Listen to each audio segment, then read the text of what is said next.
tudo normal.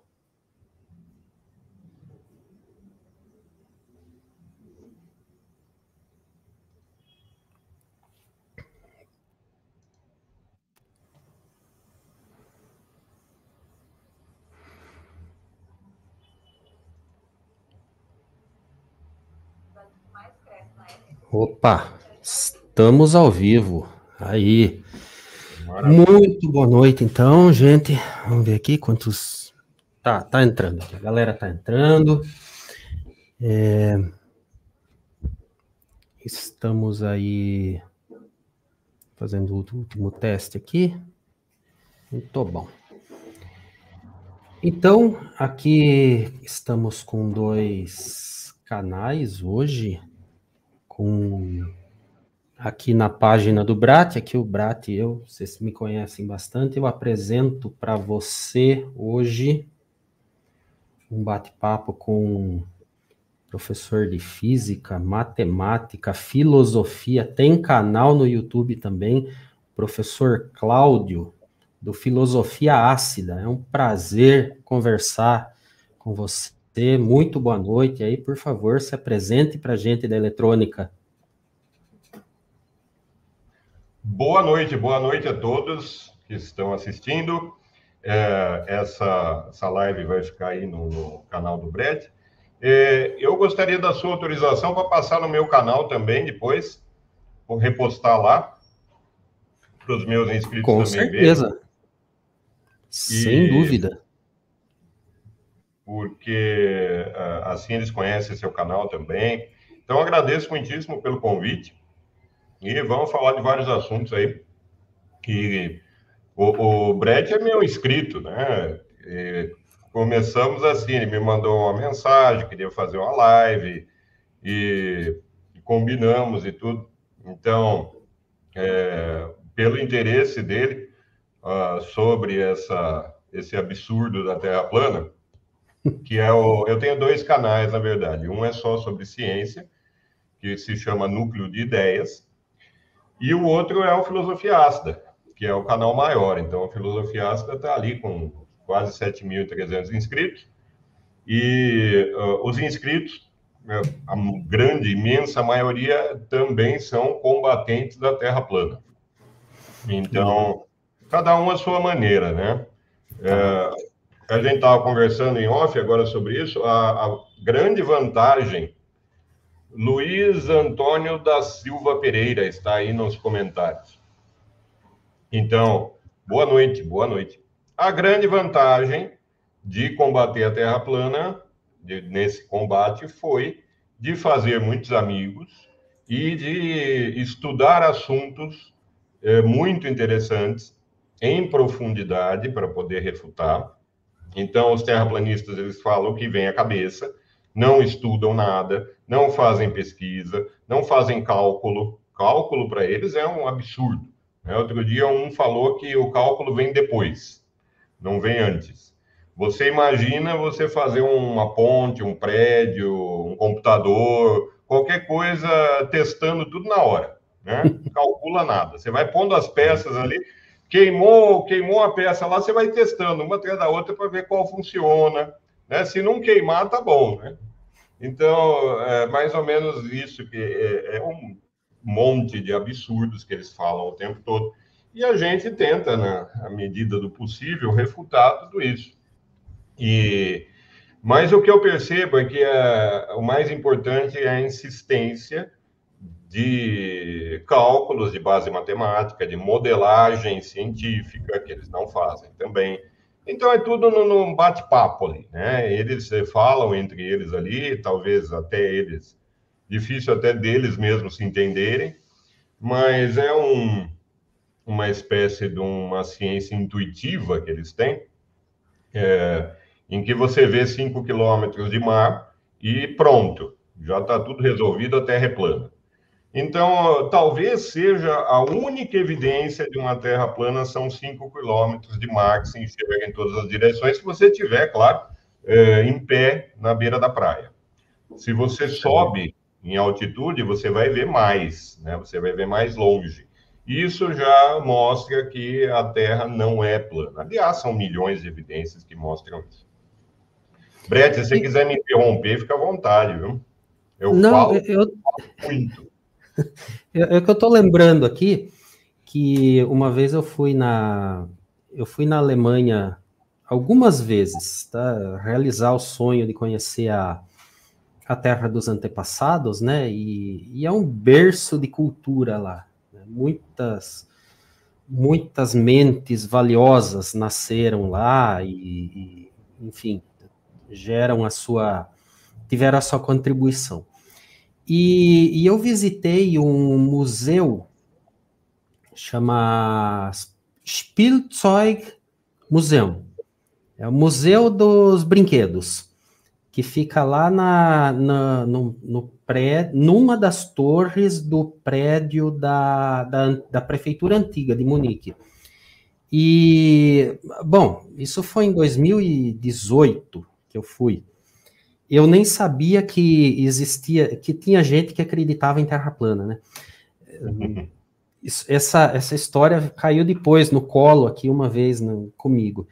E assim, brinquedos, mas muito antigos, né? Coisa assim, 1800 e pouco, e tinha lá o sistema solar com a Lua, desculpa, o Sol representado por uma vela, aí a Terra e a Lua.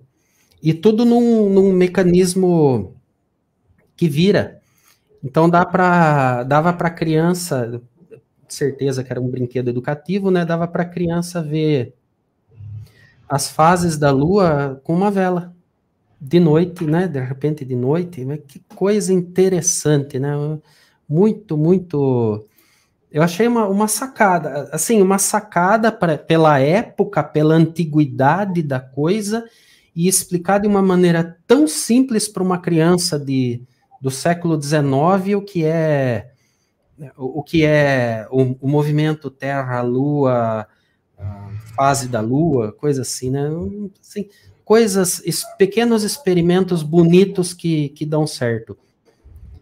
E aí, puxando a conversa, eu vejo que você faz muitos experimentos nesse sentido também, inclusive usando eletrônica, né? Que foi aí que surgiu muito o meu interesse, usando eletrônica para mostrar coisas interessantes que talvez até façam um pouco de falta para a educação, né? Ah, sim, sim.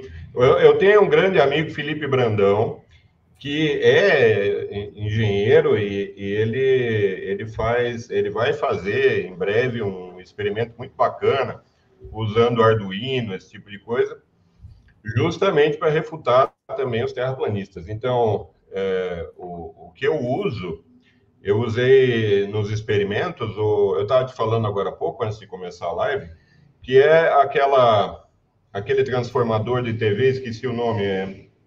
Flyback? Isso, flyback. Então, usei o flyback. Aliás, eu tenho bastante coisa com flyback, aí tenho vários. E provocar aquela faísca, né?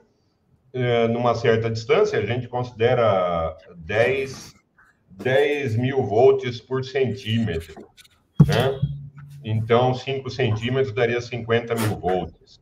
Daí você tem a resistência ali do ar e tudo. Mas, às vezes, você vê cálculos diferentes. Isso. Esse flyback aí é mais difícil de você conseguir. É só de TV bem antiga mesmo. Esse é de válvula.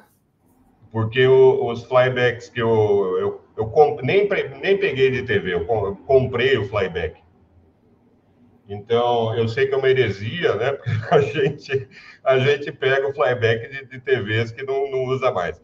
Mas comprei o flyback e você tira ali fácil 30 mil volts. E coloquei porque a história era da densidade invertida, que é o último pilar da Terra plana, é defender que a densidade atmosférica é invertida. Eles não provaram nada até agora, não calcularam nada, modelaram nada, mas se a densidade atmosférica for invertida, então a Terra é plana. E já fiz inúmeros experimentos mostrando que isso é uma bobagem. Inclusive, coloquei em cima do gelo seco, forma-se ali uma camada de de gás carbônico, coloquei uma bexiga cheia de ar em cima, ela flutua. Esse foi um experimento muito bonito também, porque o mais denso fica embaixo. Então, todo mundo sabe isso, menos os terraplanistas. E eles insistem ainda, insistem em dizer que a densidade atmosférica é invertida. Então, veja, para o pessoal aí do Brett, falando em eletrônica, você tem o efeito corona. Então, o efeito corona, ele é causado, ele é muito prejudicial às redes elétricas, por uma série de motivos. Você tem o desgaste ali de material, tem a formação de ozônio, o barulho que ele faz. Esse é o flyback, né? O flyback é a válvula que trabalha com ele. É quase maior que ele. A válvula que trabalha com o flyback. Tá. E aí você tem o efeito corona, ele é muito prejudicial e ele aumenta em maiores altitudes. Porque o efeito corona é aquela luz rocheada que vocês veem muitas vezes em torres de transmissão, em fios da rede elétrica. Então, é causado por chama-se efeito Townsend. Então, a ionização, ela aumenta conforme aumenta a altitude, porque diminui a densidade do ar, o que facilita para o elétron atingir velocidade suficiente para ionizar o átomo. Então, a ionização do ar ali, principalmente o nitrogênio, é que vai causar o efeito corona, aquela luz roxa que se vê. O ultravioleta, inclusive, desse tipo de efeito é visto por muitos animais. As renas, por exemplo, elas enxergam o ultravioleta. Então, esses efeitos também mudam a migração de pássaros, de renas. Então, são efeitos muito prejudiciais. Isso, exatamente. Usei isso aí, Brett. Gente, esse é o efeito corona. Essa luz rocheada que fica em volta ali. Tem até fios com vários quilômetros aparecendo o efeito corona neles também. Então, é extremamente difícil você conseguir diminuir esses efeitos. Isso é estudado o tempo todo, porque o prejuízo só nos Estados Unidos é de bilhões de dólares. Então, pode causar, inclusive, um apagão em cidades. Então, por que falei disso tudo e fiz o experimento? No experimento é o seguinte, você coloca ali os eletrodos, que eu fiz todo o circuito para o flyback e tal, e sai a faísca. Então, aproximei até o ponto que a faísca não sai, que não forma plasma, não forma nada, é uma coisinha de nada. E aí, tudo isso dentro da câmara de vácuo.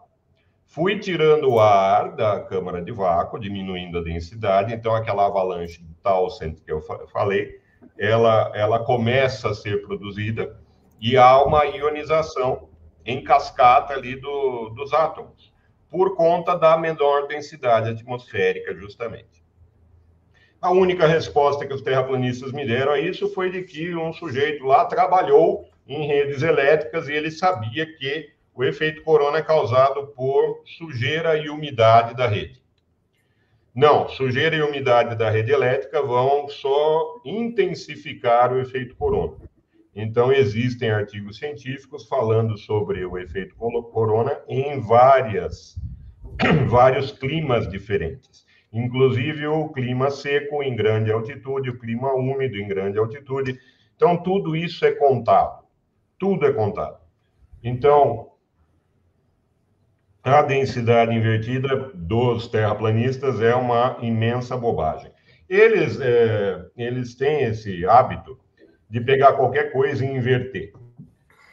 Então, não é só a densidade.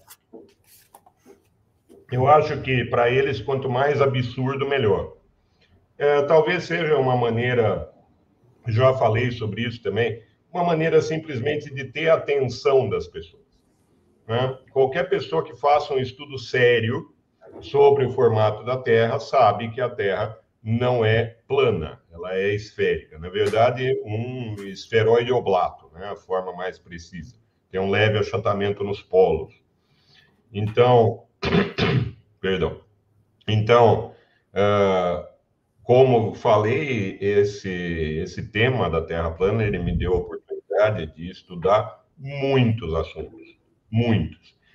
E o que eu recomendo para quem for discutir com terraplanista é o seguinte: não discuta.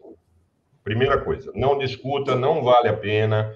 Vão começar a te fazer um monte de perguntas que já foram respondidas milhares de vezes e continuam ali perguntando a mesma coisa. Então, evitem conversar, né? Inventa alguma coisa e vai embora. Mas, se você tiver que conversar com terraplanista, tem um na família, né? Algo assim, você pergunte o que você já calcularam. Ou, melhor ainda, o que se consegue de prático com as ideias da Terra plana. Porque toda a ciência, ela tem o seu lado prático. Ela tem as suas aplicações. Então, a física, nossa, ela é aplicada o tempo todo, com cálculos. Sem cálculos não se faz nada. Então, pergunte ao terraplanista que você conhece, ou que você tem que conversar. O que é que vocês já explicaram, modelaram e calcularam e preveram? Né? O que vocês conseguiram prever? Então, a previsão das coisas é muito importante. O que é que foi previsto? E, Brett, fica à vontade para me interromper. Tranquilo. Eu estava lembrando aqui que esse efeito corona, o pessoal que é da transmissão, né, seja radioamador, seja emissoras de rádio, de TV, esse efeito corona acaba aparecendo nas pontas da antena do transmissor, porque trabalha com tensões muito altas lá na pontinha, né? Principalmente aquela coisa... Bom, quem é da física vai saber explicar melhor. Tem o efeito das pontas, onde esse feixe emite mais, né? No caso aqui do flyback, eu às vezes tenho problema na TV, que começa a abrir, fica uma névoa aqui em cima, uma névoa roxa, ou aqui, né? Fica... Depende do dia. Tem dia que acontece mais, tem dia que acontece menos. Algum efeito aí da atmosfera, talvez umidade, ajudando para isso acontecer. O ar mais úmido, ele é menos denso, né? Então, facilita também o efeito corona. Então, a umidade, sujeira, às vezes, também facilita bastante o efeito corona. Então, o que eles têm usado aí agora é a densidade invertida.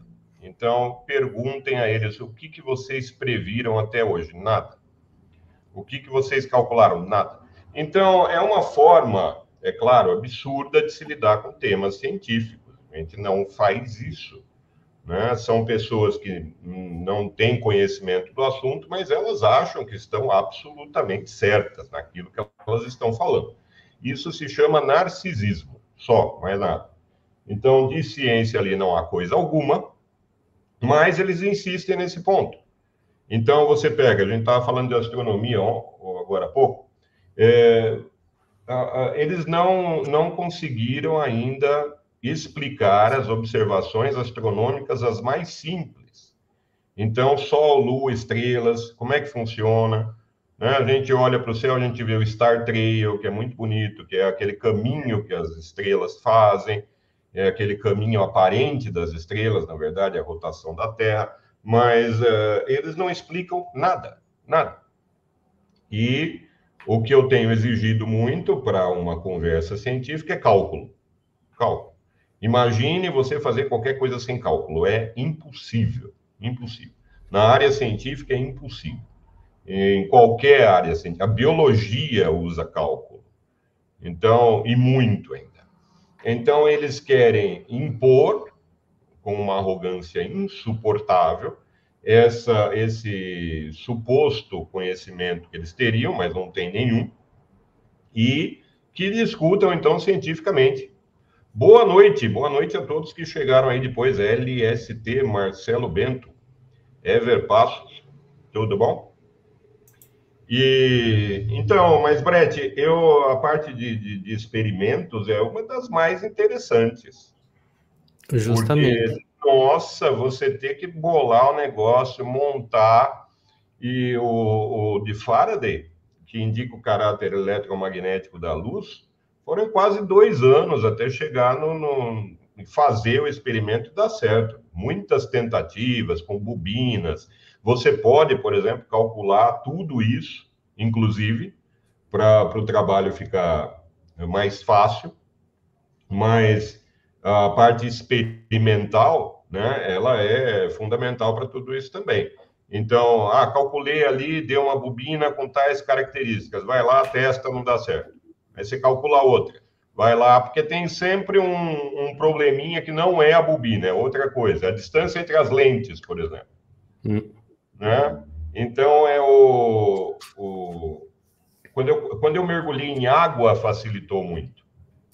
Então, até chegar nessa ideia de mergulhar em água, a bobina, inclusive foi bom para não esquentar tanto. É outra coisa que eu falo sobre a tal densidade invertida dos terraplanistas, é que em grandes altitudes, os componentes elétricos, tudo esquenta mais. O aquecimento é maior conforme a altitude, porque você tem menos ar.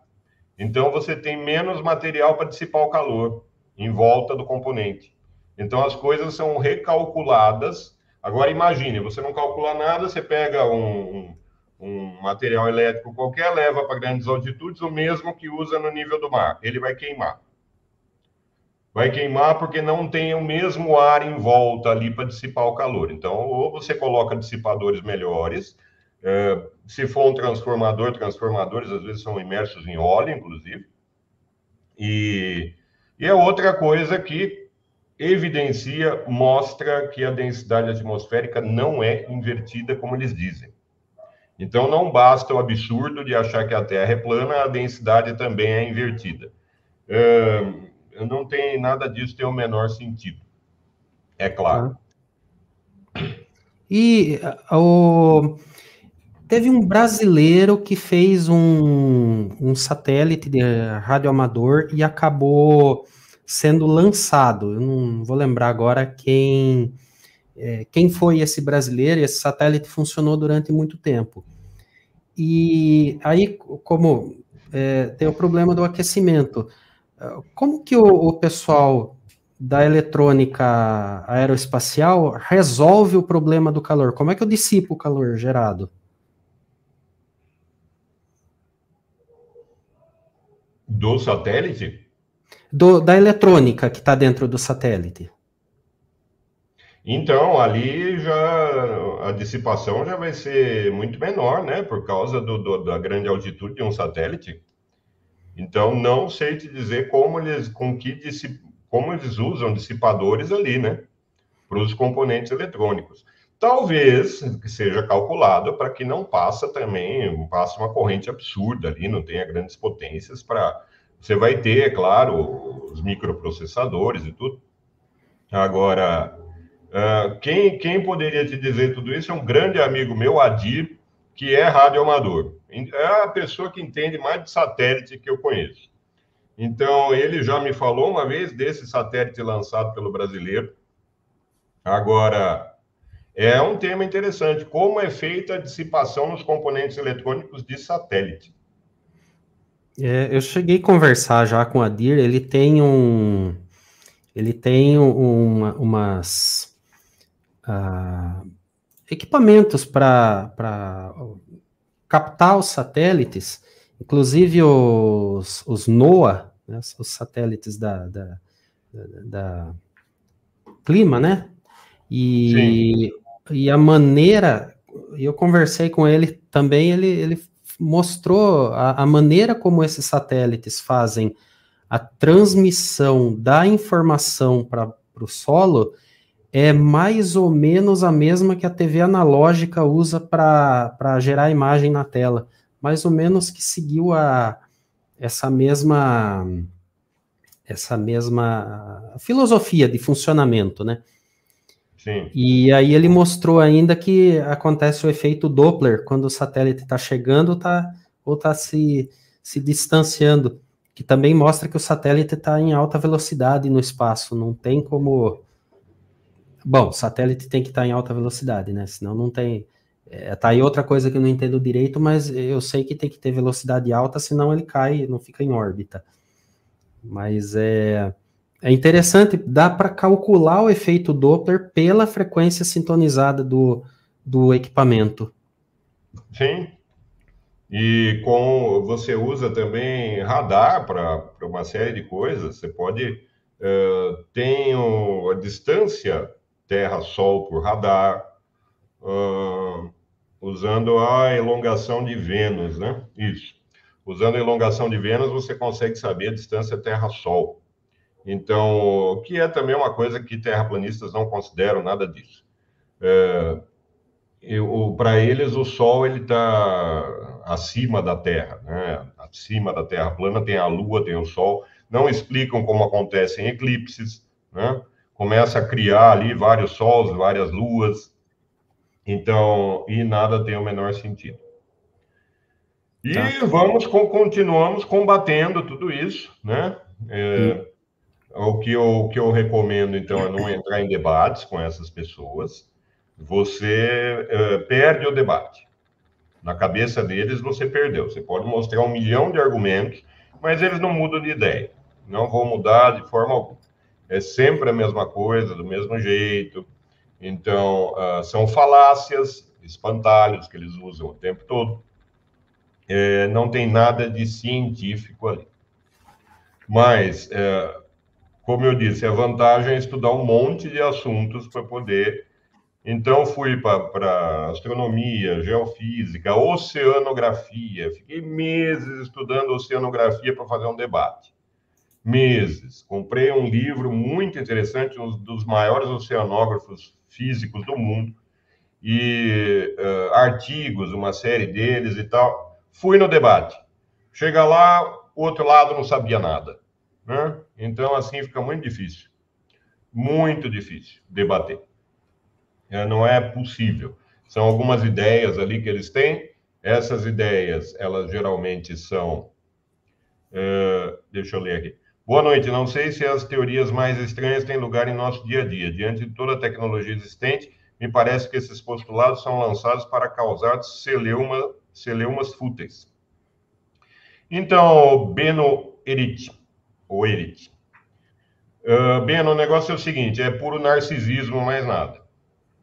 Tem, é claro, os cabeças ali, que eu acredito que eles não... Para eles, tanto faz o formato da Terra, na verdade. Né? Eles têm canais, são donos de canais e tal, e aquilo está dando alguma coisa, ótimo. Agora, o terraplanista mesmo, ele se acha diferente do resto da população mundial, porque ele tem um suposto conhecimento que ninguém teria.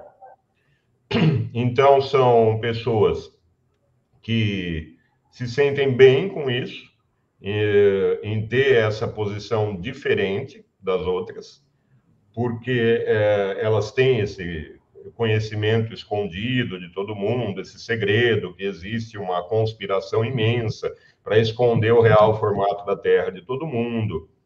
Então, além de esconder o real formato da Terra, eles estão escondendo a matemática, a física, a lógica, todas as ciências envolvidas, porque não é possível, né? Você não engana 8 bilhões de pessoas ao mesmo tempo, não existe logística para isso, né? Não existe logística. Então, todo mundo, a natureza teria que estar mentindo para a Terra ser plana. Essa que é a verdade. A natureza teria que estar nos enganando o tempo todo, porque todas as observações batem com o modelo esférico. Brett, acho que é uma pergunta para você sobre o Sputnik. É o comentário, é a sequência do comentário que ele falou, que, lembrando do Sputnik, isso dos anos 50 e 60, né? E me fez lembrar também que quando eu fiz aquelas visitas em museus, eu conheci um V, não lembro o número, V10, V1, V alguma coisa, um foguete alemão. Sim, sim. Dos primeiros foguetes. Aquele foguete tem computador analógico. Antes do ENIAC, né, anterior à era digital, aquele foguete tem computador analógico. Eu vi motor servo-acionamento naquele... Ah, é o V2. Aquele foguete tem servo-acionamento para fazer a direção. É um negócio absurdamente tecnológico dos anos 40. Sim, é um absurdo isso, né? A própria ida à Lua em 69 ali, eles tiveram que desenvolver muita coisa para conseguir colocar no módulo ali, porque se pusesse um computador que seria absurdo, né? Então eles tiveram que fazer muita pesquisa ali, produzir muita coisa para conseguir mandar, e o computador daquela época, né? Conseguiu fazer o serviço. Tem também essa conspiração que o homem nunca foi à Lua. Tem uma série delas, né? A gente pode pôr junto com um Pé Grande, esse tipo, gigantes, né? Tem terra. Então, essas conspirações, elas vêm o combo completo. Então, o cara acredita em terra plana, acredita em gigantes, acredita em tudo. Tudo que você possa imaginar, está tudo no combo de conspirações. Gigantes também são biologicamente impossíveis. Aí eles juntam religião no meio, pegam o livro de Enoque e faz uma salada terrível, misturam religião com ciência, uma coisa não tem nada a ver com a outra. Monstro do Loch Ness, tem tudo isso. Beno tem tudo isso aí, mano. Daqui a pouco eles surgem com... mas não tem a Terra de 6.000 anos? Imagina que a Terra tem 6.000 anos de idade. Isso faz parte do combo também. Vai contra tudo que se pesquisou em paleontologia, em arqueologia, em geologia, vai contra tudo isso. Então, todos os estudos de séculos estão errados, porque meia dúzia de pessoas eles acreditam que as coisas são de outro jeito. Não provam nada, claro, nunca. Não evidenciam, que é a palavra correta, né? Não evidenciam nada a respeito de nada, não calculam nada, não fazem nenhuma previsão, mas tudo bem, é a ideia deles, né? Agora, já é um desrespeito a todas as pessoas que estudaram e estudam, e eles não estudam nada, e é um desrespeito completo. E eles querem ser respeitados naquela ideia que eles têm.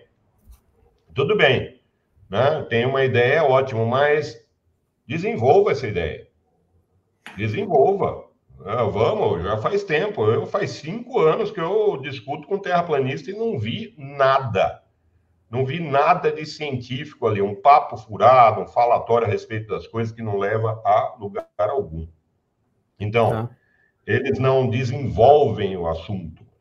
Assim, uma pobreza de conteúdo muito grande, né? Às vezes falam de um assunto um pouco diferente, mas com as mesmas bases. Carl Sagan disse em um dos últimos livros dele que as teorias mais absurdas são as mais aceitas. Ciência descartada como uma resposta correta. As pessoas têm essa tendência, né? É claro que nada que meia hora de leitura não resolva. Uma coisa que terraplanistas não conhecem, chama-se Google. Eles não sabem o que é isso. Então, eu acho que terraplanistas estão, ou pelo menos querem nos levar para 10.000 anos atrás. Eles não sabem o que é Google, eles não sabem pesquisar, colocar ali no Google as letras e pesquisar. Então, eles têm uma dependência intelectual muito grande da gente, porque eles perguntam tudo para a gente o tempo todo. Mas e o avião, por que não tem que corrigir o curso toda hora por causa da curvatura da Terra? Aí a gente responde, porque a cada 1 grau corresponde a 111 quilômetros. Então, o piloto não precisa ficar toda hora corrigindo o curso para acompanhar a curvatura. É um absurdo isso. E são questões que facilmente seriam dirimidas, seriam resolvidas no Google. Pronto, faz uma pesquisa ali. Mas os terraplanistas não fazem isso, eles preferem vir e perguntar para a gente.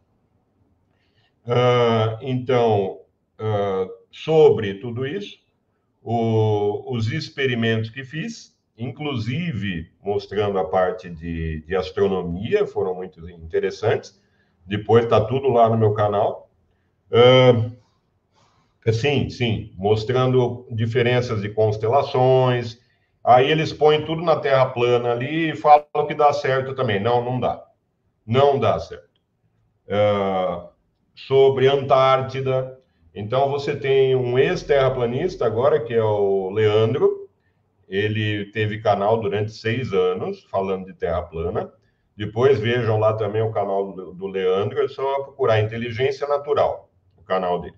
E ele saiu recentemente, faz uns meses, já saiu da Terra plana. Foi para os terraplanistas um grande desconforto, porque ele se tornou uma pessoa que discute muito bem com terraplanista, porque ele já foi terraplanista. Então, é algo que ele sabe fazer muito bem e que eu não faço mais. Eu não tenho mais saúde para discutir com terraplanista. São pessoas extremamente arrogantes e que são irracionais, claro. Elas não usam ali a razão para nada, é uma coisa muito de fé, de sentimento, elas acreditam naquilo e pronto, né? Não tem nada que as demova disso, que as convençam de outra coisa. E certo. Se alguém tiver alguma pergunta sobre o assunto, fique à vontade. Já tem 5 anos que eu estou nessa batalha. Como disse para o Brett, olha, é complicado. É complicado. Será que isso... Sim. Será que isso também tem a ver com a...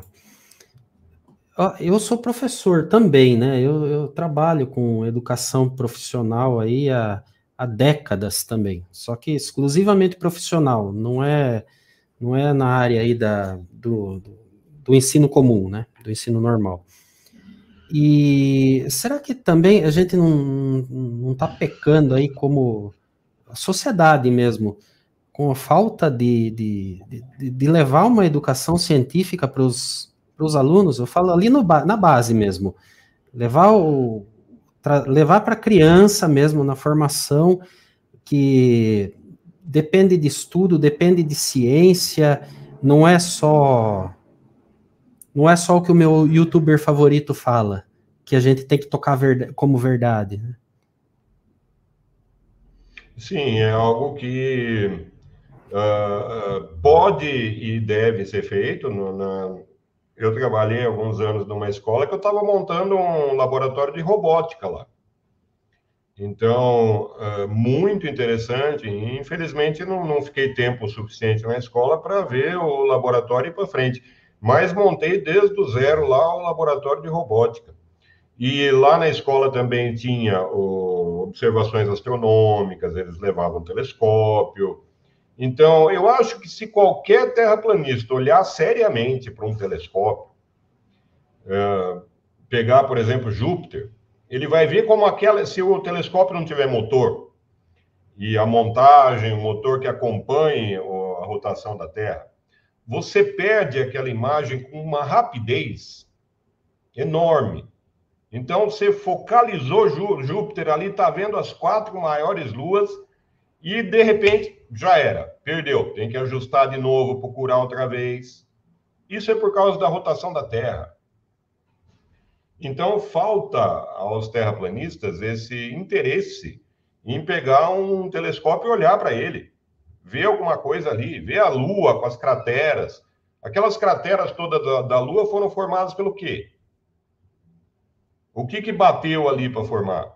Então, eles acham que meteoritos também não existem, porque não teria como chegar meteoritos na Terra, porque tem um domo ali, e fora do domo teria água, né, as águas primordiais. Nada disso tem o menor sentido científico. E nem bíblico, hein? Tem o canal do Isaías Navi, ele fala muito sobre a parte da interpretação bíblica da Terra plana. E também é bastante discutível isso de que a Terra plana estaria na Bíblia. Também isso é muito discutível. Então, se é para discutir fé, o meu canal não fala sobre isso. Eu não falo sobre religião, política e futebol. Mas ciência, que eles proponham algo científico, a gente discute, mas não propuseram até agora fazer o quê? Legal.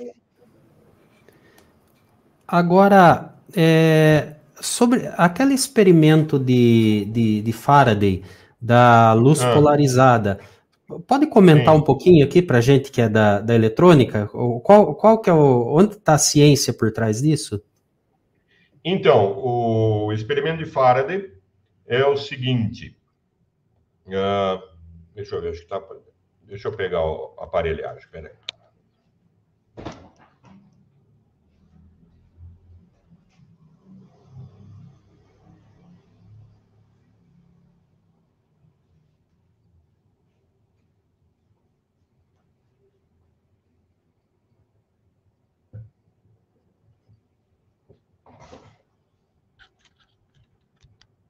Pronto. Então, é isso aqui. Aqui em cima eu coloquei uma bússola.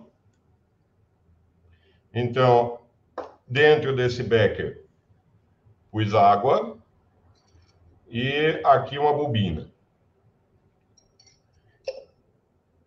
Aí acontece o seguinte: tem duas lentes aqui, dois filtros, aliás, de luz polarizada. Deixa eu ver se dá para. Qual que é o lado que gira? Esse aqui. Então, olha só, gente. Vocês, tá tudo escuro ali na segunda lente, né? Agora eu vou virar aqui. Olha lá. Tá claro. Clareou, vai virando, escureceu. Porque a luz polarizada ela vai passar em um plano. Vai pegar só determinados planos ali da luz.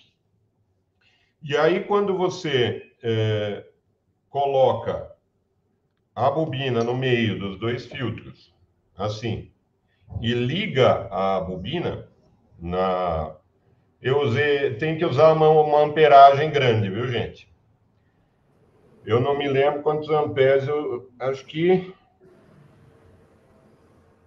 Não me lembro a amperagem que eu usei. 9 amperes, né? E Tá. liga e desliga rápido.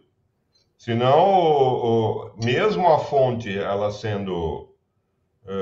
ela não queimando, eu queimei uma fonte fazendo isso, né? Mas você liga e desliga rápido para não dar o curto na fonte por muito tempo. E aí o que acontece? Põe uma lâmpada desse lado aqui, põe uma lâmpada aqui, assim. Põe uma lâmpada acesa aqui. Então, quando você liga aqui a fonte na bobina, liga, vai passar a corrente, muda o que você está vendo aqui desse lado. Então, a lâmpada, ela pisca, né? Ela dá uma piscada. Isso é porque o plano da luz polarizada, ele desviou. Ele fez algo assim. Então, você consegue ver. O Faraday fez isso com uma bobina imensa, né? Uma bobina gigantesca, porque a luz de um bico de Bunsen ali, acendeu o bico de Bunsen de um lado, ele usou para polarizar um cristal. Muito obrigado. Então, o Faraday usou um cristal, agora eu não me lembro exatamente do que, o cristal para polarizar a luz, e ele ia mexendo ali a lente, escureceu tudo. Quando ele ligou a bobina, a luz surgiu de novo. Justamente porque o campo magnético formado pela bobina interferiu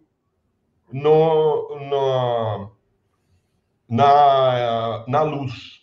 né? Porque a luz é eletromagnética, então ela vai ter a parte elétrica, a parte magnética, e você colocando ali um forte campo magnético, a luz, o plano da luz polarizada desviou. Então, esse foi basicamente o experimento de Faraday, que mostrou o caráter eletromagnético da luz. Então, um dos experimentos mais importantes da história da física, que eu consegui reproduzir aqui em casa. Eu gostaria de poder fazer com bobinas mais fortes e o laser. Fica muito bonito, porque conforme você vai mexendo aqui os filtros, o laser desaparece totalmente. Você põe ali do outro lado um anteparo, assim, o laser bate ali, você vai mexendo o filtro, o laser some. A hora que liga a bobina, a hora que passa a corrente por ela, o laser reaparece, porque foi desviado o plano da luz polarizada.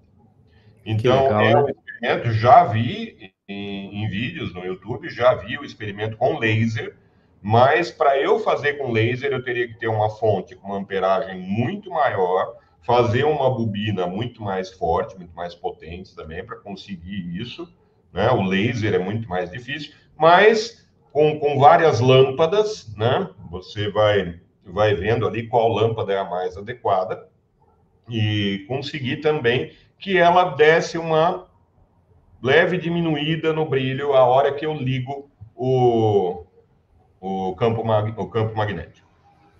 Então, um experimento muito interessante. Está lá no meu canal também, experimento de Faraday. Está no núcleo de ideias também, experimento de Faraday. Então, no núcleo de ideias, é só procurar lá, núcleo de ideias, só vai ter o principal canal que aparece é o meu. E lá tem só a parte científica, gente. Quem não se interessar por essa briga com terra plana, lá tem só a parte científica, põe os jornais científicos, depois dê uma olhada. Pretendo voltar com os jornais científicos, que eu faço lives, mas no núcleo de ideias eu coloco os recortes dessas lives. Então, é bem mais resumido, né? Então, é só a notícia. Tem muita notícia aí que eu quero dar ainda, tem um cronograma aí de muita coisa para fazer. Então, esse é o experimento que o Brett pediu para eu explicar, basicamente isso, gente. A hora que liga o campo magnético, você vê a diferença da luminosidade. Por que esse campo magnético interferiu na luz? Por causa do caráter eletromagnético da luz. Então, isso é para quem fala que a luz precisa de um meio material para se propagar. Não, não precisa. A luz não precisa, como todos nós sabemos aqui, a luz não precisa de um meio material para se propagar. Quem precisa é o som. O som precisa de... Aliás, tenho sobre o som também um vídeo que 4 meses eu levei para fazer esse vídeo sobre som. Então, Brett tem tudo sobre som ali. Ficou muito bacana o vídeo. E fala, inclusive, do Krakatoa, né? Que, apesar... Aí é uma coisa que você pode falar também a respeito desses instrumentos que tinham na época. Porque não dava para gravar o som do Krakatoa. Isso foi 1800... Acho que 1888, a explosão do Krakatoa. Agora eu não me lembro. Foi ali 1880, alguma coisa. 27 de agosto de 1888. Deixa eu ver aqui. 27 de agosto de 88. Também estou procurando aqui. Não, 1883. Ah, tá. 1883, 1800 alguma coisa. E 1883 você tinha instrumentos de gravação, você já tinha ali o fonógrafo, né? Mas era um instrumento muito raro, muito caro, muito raro, não era qualquer lugar que tinha. Então, se você vir por aí no YouTube, gravação da explosão do Krakatoa, provavelmente é falsa. Provavelmente essa gravação é falsa. O fonógrafo é de 1877, foi Thomas Edison que desenvolveu. Sim, então, o fonógrafo tinha sido recém-inventado, né? 1877 para 83, 6 anos. Em 6 anos não houve tempo para se difundir o aparelho e todo mundo ter um fonógrafo. E ainda mais um fonógrafo num navio que estivesse ali próximo do Krakatoa. Quer dizer, próximo em termos, né? Se estivesse muito próximo, tinha um navio próximo do Krakatoa que metade da tripulação teve os ouvidos estourados, né? O tímpano estourou por causa do som do Krakatoa. Então, para se ter uma ideia, a onda formada na atmosfera, próximo do Krakatoa não é nem som. Quando explodiu a ilha, não é nem som que se formou ali, é onda de choque. Aquilo é uma onda de choque só, não chega a ser som, porque o som ele vai até 194 decibéis. Passou de 194 decibéis é onda de choque. Não se chama mais som, porque é formado simplesmente um vácuo, assim. É uma expansão do ar tão grande que não tem a formação de uma onda sonora, né? A onda sonora é aquele vai e vem das moléculas de ar. Então, simplesmente o ar se expande, formando essa onda de choque nas proximidades ali do Krakatoa, e eu acho que agora, 30 quilômetros, uma distância grande do Krakatoa, metade da população teve os tímpanos rompidos por causa dessa pressão. E foi registrado em barógrafos do mundo inteiro, deu a volta na Terra, porque a Terra não é plana, então essa onda formada na atmosfera, ela deu a volta na Terra 4 vezes por um lado e 3 vezes e meia pelo outro. E foi registrado em mais de 50 estações pelo mundo. E é interessante porque você percebe o percurso da onda justamente pelos barógrafos, né? Então, formou um tsunami enorme ali, claro, né? Matou muita gente. Então, você consegue calcular muita coisa com os registros de barógrafos da época. Eu cheguei a ver vários ali. E o barógrafo, gente, é diferente do barômetro. Se bem que barômetros de muitas casas também registraram alterações. Mas o barógrafo é muito parecido com aquele dos terremotos, que tem aquela agulha e o papel que vai passando. Então, os barógrafos registraram também. Foi o maior som que se teve notícia, o som mais potente que se teve notícia na história humana, né? Que não foi registrado além dos barógrafos, né? Não teve um registro em fonógrafo, nada assim. Acho muito difícil que tenha havido, porque a minha pesquisa sobre isso indicou justamente que esses instrumentos na época seriam muito raros ainda. Inventado em 77, a explosão foi em 83, e é difícil que tenha estado num navio e que depois tenha sido recuperado, alguma coisa assim. Então, a explosão do Krakatoa foi um evento que também evidencia o caráter esférico da Terra, né, a forma esférica da Terra, além de muitas outras. Então, você tem, por exemplo, o Leandro, que eu falei agora há pouco, e o sistemático, eles vão para a Antártida, justamente para mostrar o sol da meia-noite. Então, o sol da meia-noite na Antártida iria também contra tudo que os terraplanistas acreditam, né? Para eles, primeiro que não dá para entrar na Antártida, dá. Então, já fiz vídeos sobre todas as circunnavegações da Antártida, sobre todas as excursões feitas ali que atravessam o continente. As pessoas acham que ir para a Antártida é simples. Não, para começar é muito caro, né? Agora, você pode entrar lá, você pode atravessar o continente se você quiser. Se você tiver, é claro, meios de fazer isso. Porque as temperaturas são, mesmo no verão, as temperaturas são baixíssimas, os ventos são absurdos, é o continente mais inóspito que existe para poder fazer qualquer tipo ali de expedição.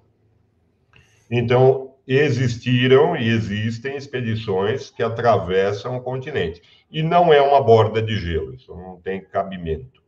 Né? Nunca teve nenhum cabimento. A Antártida não é uma borda de gelo.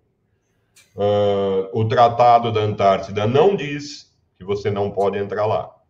Já li o tratado várias vezes, o que ele diz é que o turismo ele é limitado por conta de preservação ambiental. Só. Então, não tem exércitos lá, não tem nada disso. Só tem pesquisadores do mundo todo, pesquisando todo tipo de coisa. Tem, inclusive, um laboratório de neutrinos na Antártida, que fica ali bem abaixo da superfície. Então, tem todo tipo de pesquisa ali. E um outro fato bastante interessante foi que o tsunami de 2004, ele deu a volta na Antártida. Então, o tsunami de Sumatra matou muita gente, acho que foi uma das piores tragédias da história humana, matou ali 300 mil pessoas. Uma coisa absurda, o tsunami causado pelo terremoto. E esse tsunami, ele dá a volta na Antártida. Então, ele vai pela direita ali e pela esquerda. Vai pelo Oceano Atlântico e pelo Índico, Atlântico, pelo Pacífico e encontra ali no Estreito. E essa é uma evidência muito forte também, é claro, de que a Antártida ela é um continente e não uma borda. Qualquer circunnavegação, ela também mostra que a Antártida ela é muito menor do que a volta ali, o perímetro é muito menor do que na Terra plana. Já fiz esse cálculo também. Para vocês terem uma ideia, a circunnavegação do Amir Klink, se fosse na Terra plana, teria que passar por dentro de continentes. Não tem o menor sentido. Deixa eu ver se eu pegar a Terra plana.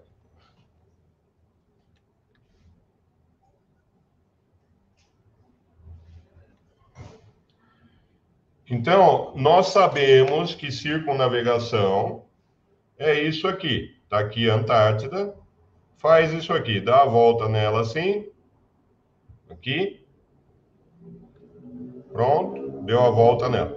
Agora, na Terra plana, você pode circunnavegar também. O mais próximo que você chegar aqui do gelo, você vai indo, vai circunnavegando. Tá, tudo bem. Você está olhando sempre para o gelo, dando a volta, deu a volta. Beleza, isso é uma circunnavegação da Antártida. Acontece que para fazer isso aqui é muito maior o percurso do que aqui. Então, você tem circunnavegações da Antártida de 20 e poucos mil quilômetros. E isso aqui não tem 20 e poucos mil quilômetros. Justamente por isso, então, é impossível que a Antártida seja uma borda de gelo de alguma coisa. Ela tem que ser um continente. 20 e poucos mil quilômetros seria a mais próxima do continente, para dar a volta, para fazer a circunnavegação. Essa de entre 17 e 20 mil quilômetros foi feita por um drone. Um drone, ou seja, um equipamento ali não tripulado que navegou em volta ali um sail drone, chama, sail drone. E é movido por energia solar, inclusive, com vários sensores para estudar tudo aquilo. Como é não tripulado e é pequeno, conseguia chegar muito próximo do continente. Então, deu ali em torno de 20 mil quilômetros a volta. Agora, se você pegar a circunnavegação do Amir Klink, ela teria que passar aqui por dentro da América, né? Teria que fazer algo assim. A circunnavegação do Amir Klink teria que fazer isso aqui, né? Com o percurso que ele fez. E aí você tem muitas circunnavegações, tem todas as expedições que cruzaram a Antártida, tem todos os voos transpolares, voos por 3 continentes, tudo isso com todos os registros. Você tem da Antártida também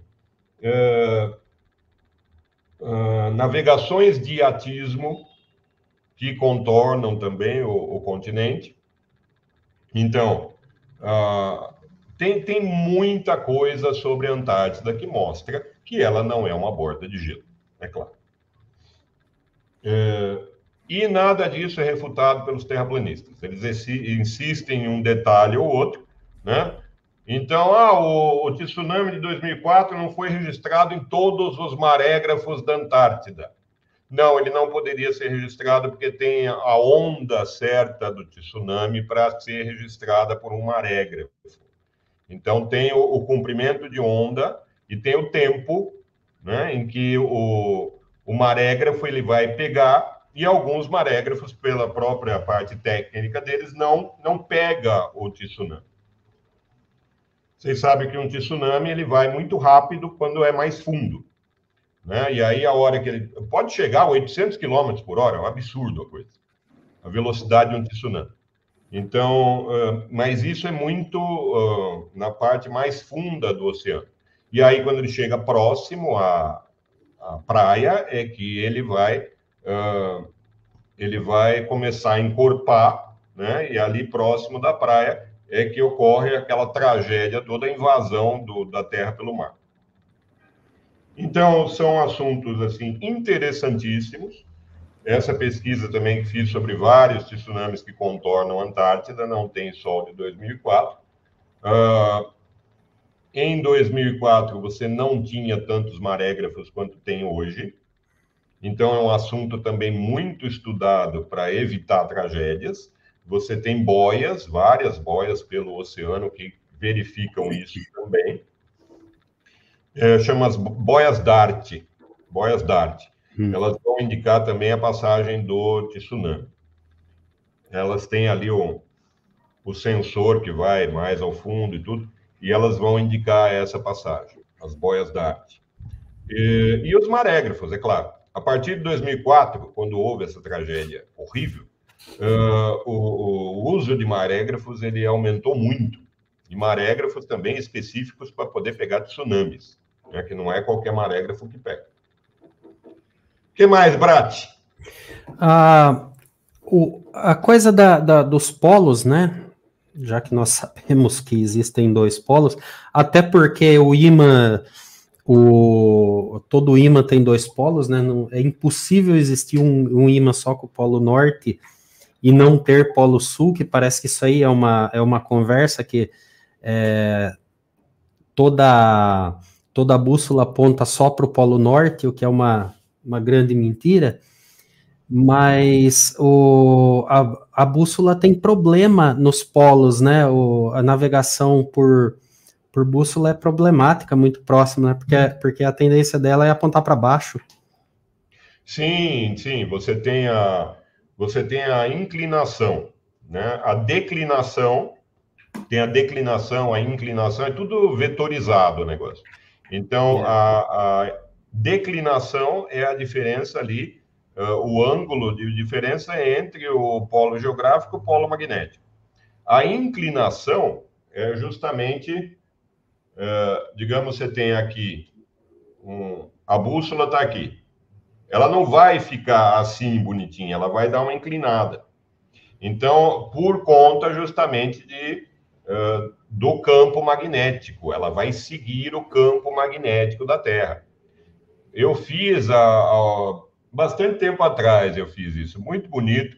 Você enfia coloca ali numa bola de isopor, eu peguei vários ímãs de neodímio, fiz uma espécie de cilindro com eles, coloquei dentro da bola de isopor e joguei alfinetes. Eu cortei os alfinetes, ficaram pequenininhos. Eu achei melhor aquele malha de ferro. Então, joguei os alfinetes em volta dessa bola de isopor e forma certinho o campo magnético ali numa esfera, que é o que é observado no planeta também.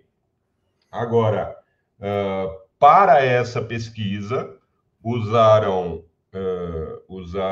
bússolas especiais, Não é esse tipo de bússola que se usa para isso, porque tem uma hora que a bússola ela vai inclinar e vai prender ali, não vai sair disso, né? Então, quanto mais você se aproxima dos polos, mais a tendência dela é dar esse mergulho, que chama. E tem bússolas especiais para fazer isso. Várias expedições viram esse tipo de coisa. James Ross fez, James Ross fez uma expedição dessa, e ele chegou muito perto do polo magnético. Ele chegou ali em 87 graus de inclinação. Ele quase chegou nos 90 graus. Ele só não chegou nos 90 graus porque era dentro do continente. E ele não tinha condições de adentrar o continente, porque eles estavam ali em 2 navios e tal. Para adentrar o continente precisaria de muita preparação, e eles acabaram voltando ali. Mas James Ross ele chegou muito próximo dos 90 graus, que é a hora que chega exatamente em cima do polo. Então, tem bússolas especiais para isso que já se conhecem há muito tempo. E essa é outra evidência da esfericidade da Terra, é justamente o campo magnético. Como é que você explica um campo magnético fazendo inclinação aqui? Né? Mesmo que saia... Primeiro, eles têm que explicar como se forma o campo magnético da Terra plana. Não explicaram até hoje, né? Porque da Terra esférica tem explicações muito boas a esse respeito, né? Muito boas. Então, você tem ali no núcleo externo a convecção do material ali, e essa convecção que é o chamado efeito dínamo. Então, essa convecção no material vai provocar a formação do campo magnético, né? Você tem cargas ali em movimento para formar esse campo magnético. E na Terra plana isso não é explicado de forma alguma. E mesmo que explicasse como é o formato para dar a inclinação da bússola, também não se sabe. Então, há uma infinidade de evidências a favor da Terra esférica e contra a Terra plana. Eles não explicaram nada até agora, de nada disso. Então, tem essa parte da parte magnética, né, da formação do campo magnético, tem a parte geofísica, por exemplo, placas tectônicas. Você vê o formato das placas tectônicas encaixando direitinho numa esfera. Isso não teria o menor sentido numa Terra plana. Então, para dizer que a Terra é plana, você tem que ir contra toda a astronomia, física, geologia, geofísica, oceanografia. Existem estudos que foram feitos exclusivamente para comparar os dois modelos no oceano. Então, foram 2 oceanógrafos físicos, entrei em contato com eles por e-mail, para que eles me dessem autorização de usar o material deles. E conversamos a respeito do assunto, eles falaram para qualquer dúvida eu entrar em contato, etc. Fizeram um estudo fantástico a respeito do oceano. Só para isso, só para mostrar a diferença de clima no Atlântico Norte entre a Terra esférica e a Terra plana. Então, pelas ondas, e tudo isso com traineiras, hein? Dados de traineiras. Então, não pode falar, esse dado aqui, não, foi coletado ali no local. Não foi um cálculo que foi feito, porque eles reclamam disso, né? Isso foi calculado, não pode, tem que ir lá e coletar, né? Agora, se você coleta de centímetro em centímetro, eles vão falar que tinha que ser de milímetro em milímetro. E assim por diante. Então, a melhor coisa é não dar muita atenção. Vai refutando e deixa falando sozinho.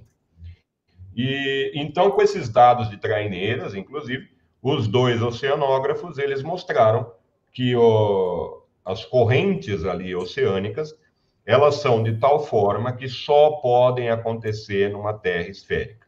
Se a Terra fosse plana, essas correntes, a temperatura do Atlântico Norte, tudo mudaria. Então, o clima do Atlântico Norte seria outro, se a Terra fosse plana. Fosse plana e girasse, hein? Mesmo que a Terra plana rotacionasse, não seria suficiente para fazer essas correntes oceânicas como são observadas. Então, é outra evidência. E assim existem milhões de evidências. Todo dia que o Sol nasce, é uma evidência. O Sol nasceu é uma evidência. Porque eles dizem que o Sol ele está passando em cima da gente, ali, né? Ele está aqui acima da Terra plana, assim, fazendo isso. Acontece que se fizesse isso, e pela proximidade e o tamanho do Sol, o que você veria é uma coisa se afastando e se aproximando. Quando uma coisa se aproxima, ela aumenta de tamanho, quando ela se afasta, ela diminui de tamanho. E o diâmetro aparente do Sol, a alteração dele é mínima. Isso ao longo do ano, não ao longo do dia. A alteração de diâmetro angular do Sol é mínima. Não existe isso ao longo de um dia. Né? Seria... Nossa, não daria para medir tão fácil assim. Mas seria ínfima. Agora, numa Terra plana, você tem que ver, assim que se aproxima, tem que aumentar, assim que se afasta, tem que diminuir. É simples assim. Não explicaram isso até hoje. Sim. Então, E acho que outra coisa interessante, né, que... Diga, Brat. Oi. Eu acho que outra coisa interessante também que tem a ver com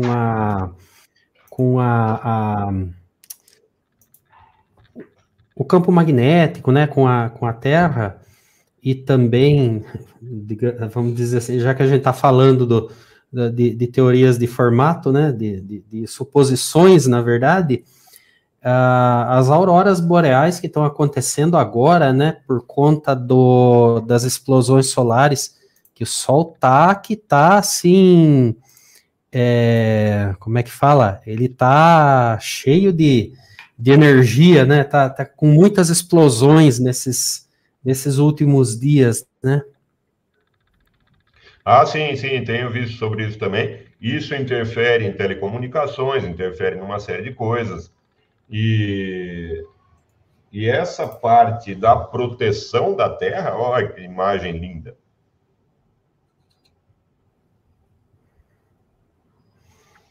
Essa imagem é de hoje. É de hoje ela. Muito bonito. Que filtro que Parece está que usando tem aí para aqui tirar?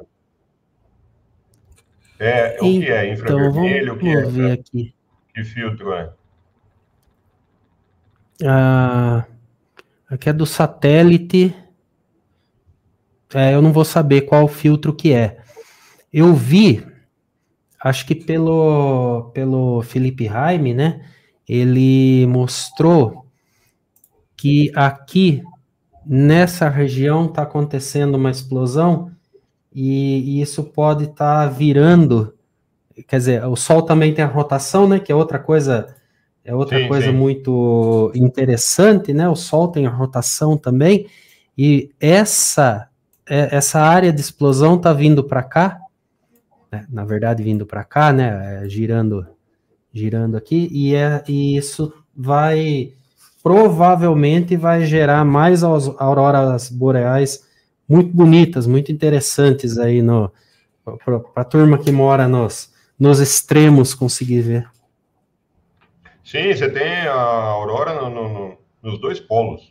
E dependendo das condições, elas vão até mais para outras latitudes. Com aquele vermelho lá, dá para ver, olha, dá para ver bem porque põe ali o anteparo na frente do Sol, e aí você vê bem a ejeção.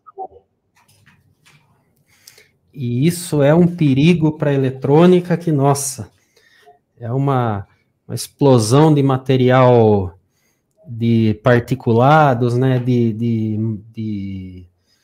é quase que elétron puro, próton puro sendo jogado aí para a nossa atmosfera, para os satélites, e sempre tem um risco, principalmente para a comunicação.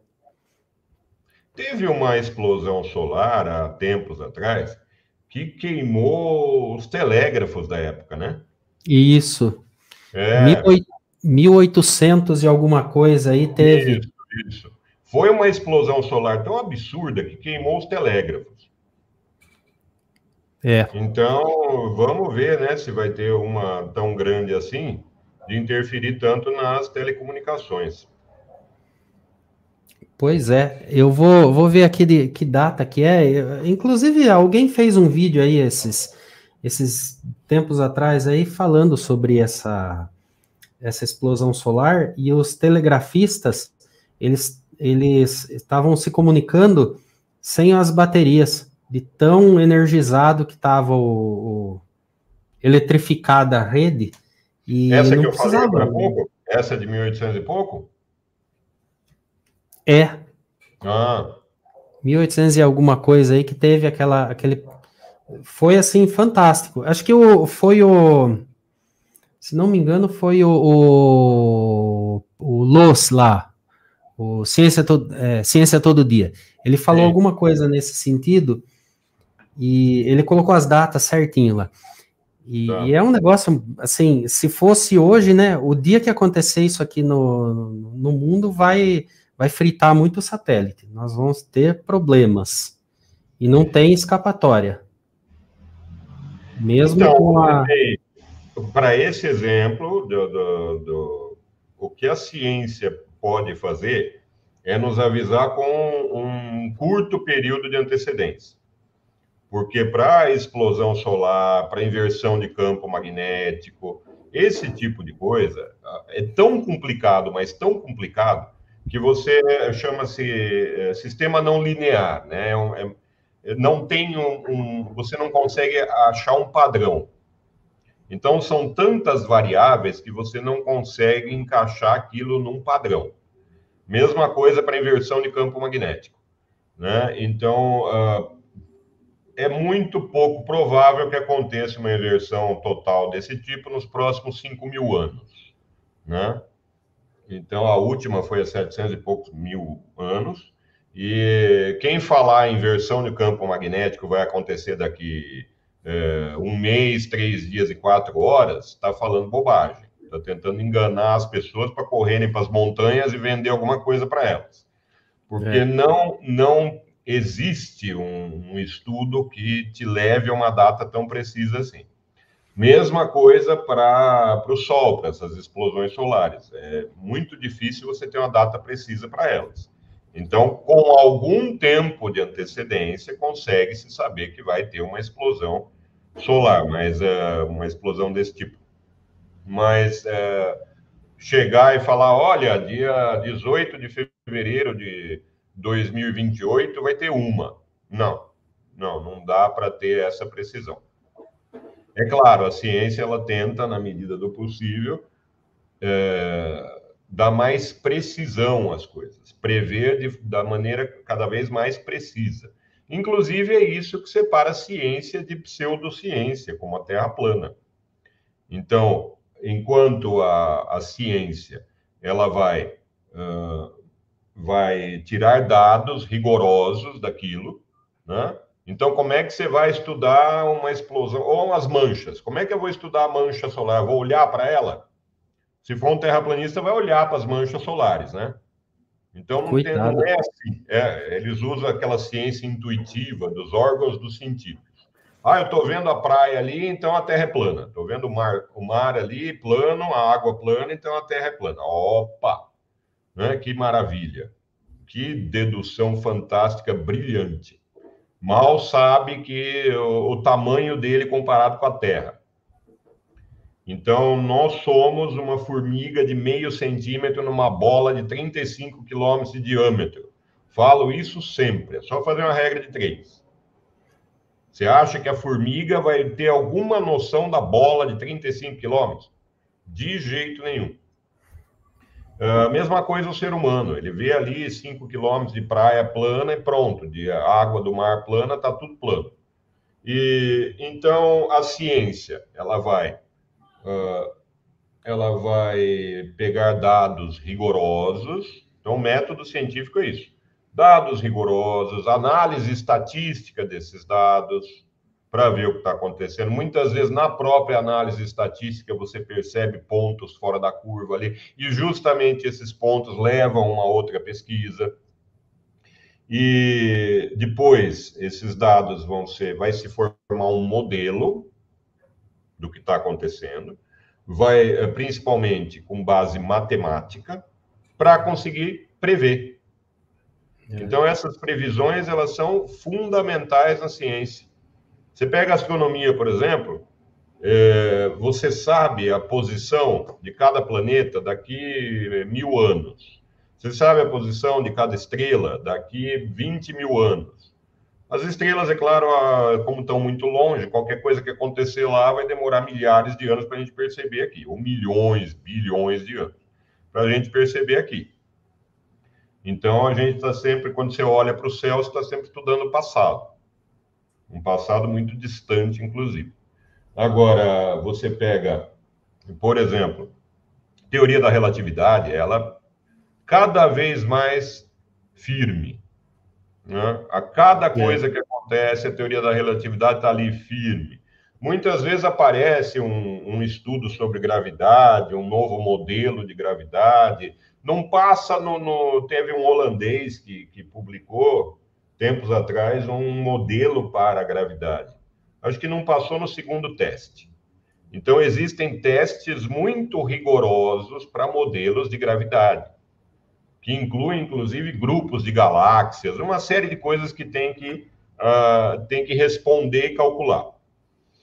E a teoria da relatividade e faz muito bem. Então, e passa em todos esses testes. Isso é ciência. Previsão, inclusive. Então, pseudociência não tem isso. É uma das maneiras de conseguir separar uma coisa da outra. E a Terra plana nada mais é que uma pseudociência nociva, prejudicial. As pessoas não dão muita importância, falam, não, isso aí é uma bobagem, não liga para esse negócio. Mas eu estou há 5 anos nessa, eu sei o que a Terra plana agrega em torno de si. As outras conspirações e absurdos que agrega. Então, é bastante nociva e prejudicial.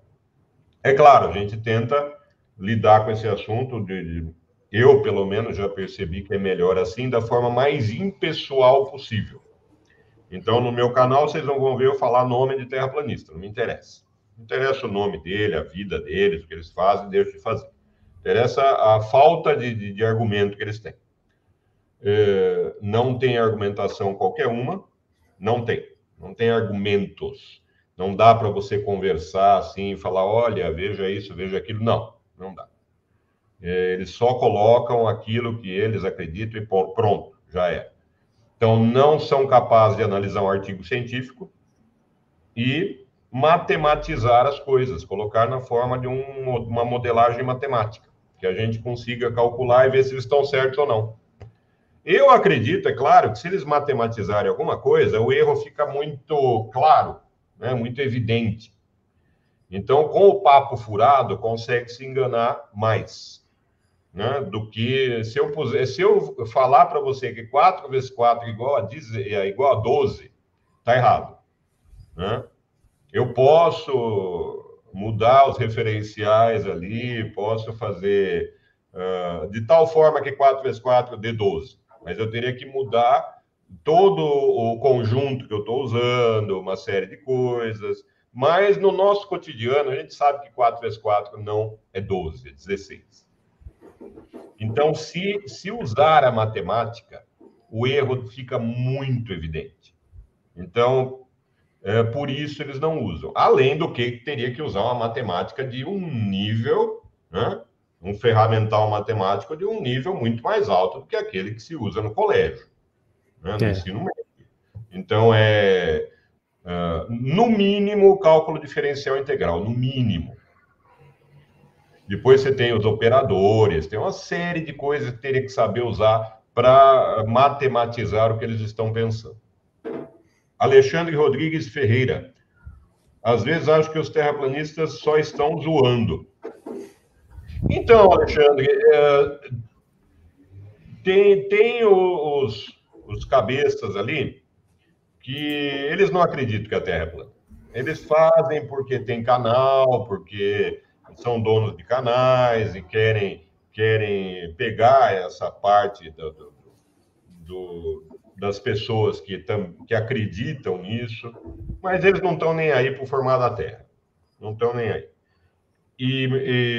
Mas a grande maioria, a imensa maioria dos terraplanistas acredita mesmo. acredita mesmo que a Terra é plana, por uma série de motivos.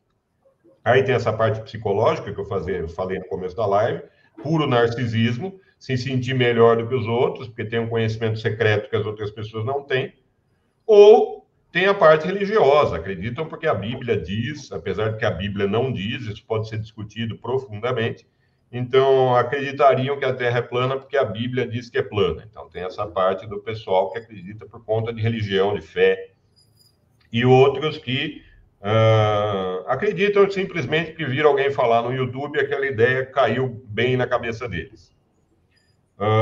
Então, o que eu recomendo, não só para terraplanistas, para qualquer pessoa, estude. É simples assim, leia, estude, compare as coisas, use o bom senso, use lógica e aprenda com várias fontes, porque as pessoas, para fazer pesquisa, elas têm que conseguir filtrar as coisas. Fazer pesquisa não é pegar o primeiro site que você vê no Google. Não, isso não é fazer pesquisa. Então, fazer pesquisa é você procurar pelas pessoas que vão falar sobre aquele assunto e que entendam do assunto. Essa é a primeira coisa. E isso você pode conseguir com artigos científicos, se for algo muito mais profundo, né? Um estudo muito específico, vai ter um artigo sobre aquilo, ou você pode consultar fontes ali confiáveis sobre o assunto. Vander Silva Pinto, boa noite. Sim, Isaías 40, 22 fala do círculo da Terra. Então, Vander, tem várias interpretações, né? Tem várias interpretações. Falando em Isaías, o Isaías Navi tem um canal muito interessante, que ele fala muitas vezes sobre a interpretação bíblica, se a Terra seria plana ou não. E o Isaías entende muito de teologia, inclusive. Ele fala da interpretação do hebraico, tudo isso. O que eu já conversei lá no Isaías sobre o assunto da religião é o seguinte: você pega todo o Estado de Israel, ele só não cabe em Sergipe. Todo Israel inteira, as pessoas não têm noção disso. Israel inteira só não cabe no estado de Sergipe, que é o menor estado do Brasil. Tem o Distrito Federal, é claro, mas o menor estado do Brasil é Sergipe. Israel não cabe ali. Em todos os outros estados, Israel cabe. Dentro do estado de São Paulo, do Rio de Janeiro, cabe. Ou seja, as pessoas tinham muito pouco conhecimento do mundo naquela época. Então, quando elas falam de algo, é algo regional. Todos os povos tiveram, em algum momento, uma grande enchente. E aí chamaram isso de dilúvio. Então, você tem ali a enchente do Nilo, enchente do Tigre, do Eufrates, enchentes para povos maias, incas, astecas. Sempre, todo povo teve a sua enchente. Grande enchente. Na China, antes da represa de Três Gargantas, teve enchentes absurdas ali no Rio Amarelo. Então, todo povo tem isso. Agora, dá-se a interpretação de algo global, algo universal, e não é. Não é. Então, com as viagens, com o comércio, troca de mercadorias, é que o mundo começou a ser mais conhecido, né? Então, por exemplo, Aristóteles fala da Terra esférica, ele já tinha teoria sobre a Terra esférica, mas aí ele viaja. Ele viaja e vê constelações diferentes, que já tinham sido vistas pelos fenícios, quando eles contornaram a África. Quando os fenícios viajaram, eles já viram constelações diferentes. Qual é a conclusão imediata disso? Bom, se eu estou vendo estrelas diferentes do que eu via, né, só pode ser porque a Terra é esférica. Então, essa é uma das coisas também que os terraplanistas não explicam. Porque, conforme cada hemisfério são vistas constelações diferentes. E o Star Trail, como funciona o Star Trail?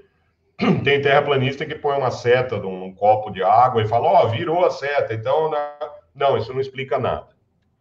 Isso não explica nada. Para começar, tem que mostrar onde é que vai estar Saturno daqui 900 anos. E nós fazemos isso. Nós sabemos onde estará Saturno daqui 900 anos, daqui 9.000 anos. Tudo isso baseado nos modelos astronômicos que nós temos. Inclusive, a visualização do Sol, né? Onde o Sol vai nascer amanhã, nenhum terraplanista sabe, baseado no modelo deles. Né? O azimuth, se chama azimuth, né? Qual vai ser o azimuth do Sol amanhã? Nenhum terraplanista sabe, nós sabemos. Então, tudo isso, você tem os cálculos, né, antes e depois a previsão. E o melhor modelo é aquele que a previsão vai bater com o cálculo. Então, você observou, previu, observou, bateu. Ou está muito próximo. É muito precisa essa previsão. Então, esse é um bom modelo. É o que diferencia um modelo de outro. O que um é melhor e o outro é pior. Diga, Brat. É muito interessante isso, né? A gente fica pensando aqui, né? Até essa... Quem que comentou aí? O Alexandre, né? Falou... tem que ter gente que esteja usando isso para ganhar dinheiro, para arrecadar seguidores, patrocínio, porque não tem jeito, né? Como é que a gente vai nadar contra a maré de um mundo inteiro de cientistas que trabalham há séculos, ou talvez até há milênios? Quanta história que, de repente, não se perdeu aí nas grandes bibliotecas que se incendiaram no passado, que talvez tivessem já fortes discussões, inclusive nesse sentido, né? É um negócio interessante. Como que o ser humano consegue, de repente, distorcer uma realidade ou pensar de uma forma que é completamente fora do que seria a realidade, do que é a realidade normal. Eu vi aí, teve gente que duvida da existência de satélites. Ah, caramba, satélite, eu vou no sítio. É verdade. Eles acham que é tudo balão. Não tem satélite. Não existe satélite. Para o terraplanista, é balão. É tudo balão. Já fiz vídeo sobre isso também, falando, olha, como é que um balão, ele vai ter a órbita, a velocidade, ele vai fazer o que o satélite faz. É só vocês provarem. Falar, todo mundo fala. Eles não mostram nada além da opinião deles. Opinião é para escolher camisa. Não se dá opinião na ciência. Opinião a gente escolhe camisa. E eles têm opinião sobre tudo. Mas desde receita de bolo até transplante cardíaco, eles têm alguma coisa para falar. Há décadas que eu trabalho com eletrônica, e lá nos anos 90, quando a internet ainda engatinhava, era internet discada ainda, eu trabalhei num projeto que a gente precisava esperar um determinado rádio satélite passar em cima da gente para fazer uma troca de dados. E a gente sabia exatamente a hora que ele ia passar. Que ele, ou aquela constelação de satélites, a gente sabia que amanhã, às 11h05 da manhã, eu posso transmitir que ele escuta. Que aquele satélite vai estar numa região de alcance onde eu posso conversar com ele, eu pergunto, o satélite responde. Nossa, faz décadas que a gente sabe disso. Nossa, meu filho tem 22 anos, isso foi antes dele nascer. Faz que quase uns 30 anos que eu já trabalho com isso. Mas é assim mesmo. O que os terraplanistas querem fazer é um retrocesso. É um retrocesso. É jogar o mundo para 10 mil anos atrás. Não vou nem dizer 3, 4 mil, que já se fazia cálculo nessa época. Você pega os babilônios, egípcios, sumérios, né? Todos eles faziam cálculos. Todos. E os terraplanistas se recusam a fazer. Se recusam. Não sei se é porque não sabem fazer, ou se é pelo que eu falei agora há pouco, de que o cálculo, o erro fica muito evidente. E as palavras, elas são muito maleáveis, né? As interpretações, elas são várias a respeito. Então, as palavras enganam muito mais do que o cálculo. É por isso que a linguagem universal da ciência é a matemática. É assim que as pessoas se entendem. Olha, fiz esse experimento, fiz usando essa equação, deu esse resultado. Um cientista não chega para o outro e fala, veja bem, né? A termodinâmica, eles têm umas palavras, assim, uns mantras, umas palavras que eles acham que vai resolver qualquer coisa, e usa. Então, a molécula, a termodinâmica, ele fica jogando umas palavras, a energia cinética, eles gostam das proparoxítonas, são mais sonoras, né? Então, repara que tem muita proparoxítona no que eles falam, porque tem um som mais bonito. Então, é só isso que tem ali. É só papo furado. Eu estou falando isso no meu canal há semanas, cobrando matemática. Querem discutir ciência? Né? Então, vai ser desse jeito. Se não, deixa falando sozinho. O problema é que o pessoal não deixa falando sozinho. Insiste em ficar lá falando com terraplanista. Enquanto não mostrar isso aqui, você vai falar sozinho. Né? Ou entre eles mesmos, que merecem a própria companhia. Tá. Boa noite, professor Cláudio. Comenta um pouco, por favor, as duas frases que bordei na minha jaqueta de moto. Tábula rasa e memento mori. E a outra que ainda vou bordar, Ouroboros. Então, tábula rasa vem ali de um conhecimento que você ainda vai preencher. É que nem um quadro em branco, né? Esse tábula rasa. Quem usava era o... não, Kant não. O Hume usava esse tábula rasa, que a nossa mente seria uma tábula rasa, que os conhecimentos... Então, tem muito nessas duas palavras, tábula rasa, tem muito da parte de adquirir conhecimento. Se nós temos conhecimentos, aí já entra em Kant, né? Conhecimentos a priori ou não, intuições a priori, esse tipo de coisa. Memento mori é uma frase latina, saiba que você é mortal, né? Lembre-se que você é mortal. Isso, lembre-se que memento mori, não é isso? Lembre-se que você é mortal. Olha, estou falando tudo de memória, minha memória é de um senhor idoso. Então, memento mori, tinha um imperador que ficava o imperador romano ficava um sujeito do lado dele, quando ele saía de biga ali, o cara falava para ele, memento mori. Lembre-se que você é mortal, não é? Peraí, deixa eu conferir. Falando as coisas de cabeça, tem o Google para quem? Isso, exatamente. Pô, não estou tão ruim de memória. Deixa eu ver o tábula rasa. É do Locke, não é do Hume. Mas Hume é do Locke.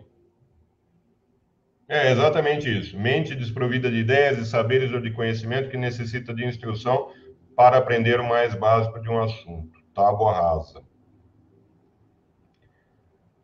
E para Locke, especificamente, já tem, assim, todo filósofo vai ter isso. Alfredo Ganimi. Todo filósofo tem o seu vocabulário próprio. Então, para estudar qualquer filósofo, você tem que ter esse caminho das pedras. o que ele quer dizer com determinada coisa. Então, Wittgenstein, Locke, Hume, Kant. Quando Kant fala em Kant, né, em alemão, quando ele fala intuição, não é essa intuição do nosso cotidiano. Não é isso. Tem outro significado. Aliás, os terraplanistas usam muito essa palavra teoria. Eles usam teoria no sentido cotidiano. E não tem nada a ver com teoria científica. Então, eles viram para a gente e falam, isso é só uma teoria. Né? E a outra é o Ouroboros. Ouroboros não é aquela cobra mordendo o próprio rabo? Ouroboros. Ouroboros.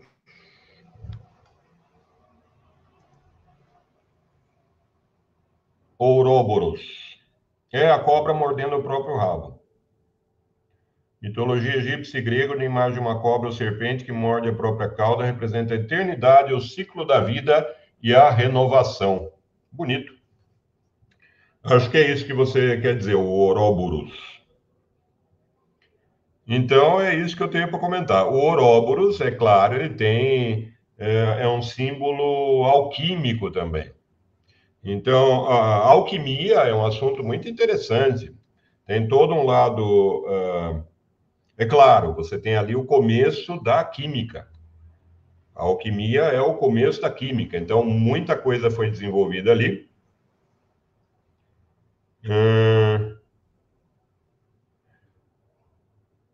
Olha, minha namorada, ela tem moto. Minha namorada tem uma belíssima moto. Ainda não andei com ela, mas pretendo. Pretendo andar. É gostoso andar de moto, hein? Eu andei de moto uma vez, eu pilotando a moto. Foi muito rápido, mas como eu não tenho habilitação para moto, não... Mas a qualquer hora eu vou andar com ela, fazer uma viagem mais longa. Então, Alfredo, é isso. E boa sorte, muito cuidado e parabéns, parabéns. Eu já estou na casa dos 60 também, mas ainda tenho muita coisa para fazer. Muita coisa. A gente já está caminhando aí pro final, né? Ó, como o tempo passa, hein? Quando a conversa tá boa, nós estamos aí 1h42 de bate-papo. Se deixar, a gente fica conversando aqui até enjoar, né? Até enjoar não, né? Até de madrugada. Se você não me interrompe, eu fico falando. Nossa, quando eu me empolgo num assunto, quando é algo que eu gosto, mas eu fico falando sem parar. Aí tem que me parar mesmo, tem que chegar e, tal coisa. Mas fique à vontade. Tá. Fique à vontade. O que eu acho muito interessante, né, é que aí no seu canal, que eu até digo aí para a turma do meu canal aí, visita o canal, se inscreve no canal do Cláudio, lá no Filosofia Ácida, ou no, como é que chama mesmo o outro canal que eu não anotei aqui? Núcleo de Ideias. Núcleo de Ideias. Peraí, deixa eu achar o link aqui, eu já te passo. Isso. Você põe pro pessoal aí. É isso aí. Mudar conta. Eu acho muito legal esses experimentos. Uma pessoa que eu sempre admirei foi o próprio Faraday mesmo, porque ele é uma pessoa assim, sem muitas condições de estudo, não era uma pessoa privilegiada no seu tempo, e ele conseguiu descobrir, fazer tanta coisa interessante através de experimentos, né? Através da ciência pura, né? Da ciência ali do teste. Mandei no chat privado aí para você. Não, Faraday foi um grande experimentalista. Nossa, foi um grande experimentalista. Eu admiro ele. no chat aí para você. Então, gente, no Núcleo de Ideias, vocês vão ver os vídeos, recortes dos vídeos do Filosofia Ácida, não a discussão sobre Terra plana, essa não ponho no Núcleo de Ideias, mas toda a parte científica está lá. Tem muitos experimentos bacanas. Não sei se você viu, Brett, eu tenho um experimento que eu direciono, ponho um alto-falante, põe uma borracha em cima do alto-falante, assim, né? Põe um espelhinho na borracha e joga um laser no espelho que vai para um anteparo, para uma tela. E aí, conforme a frequência forma várias figuras do laser. Várias figuras. Então, aí põe até uma sinfonia de Beethoven lá para bater o laser no espelhinho. Fica lindo, fica muito bonito. Dá para ver muita coisa ali. Fiz também de som. Fiz a placa de Chiladini. Fiz muita coisa, hein? Nossa. Gente, dá uma olhada. Tem muitos experimentos lá. Tem uma playlist de experimentos no Núcleo de Ideias. Reconheço que o Núcleo de Ideias está bem mais organizado que o Filosofia Ácida. Porque o Filosofia Ácida tem sido só combate à Terra plana e tudo. Então, nem estou fazendo playlists, nada assim. Mas o Núcleo de Ideias está tudo muito bem organizado. Dê uma olhada lá, vejam as playlists, tem por assuntos, por experimentos. Está bem bacana. Beleza. Tem uma pergunta aqui que é muito eletrônica mesmo, que um colega aqui perguntou, logo no começo, o Marcelo.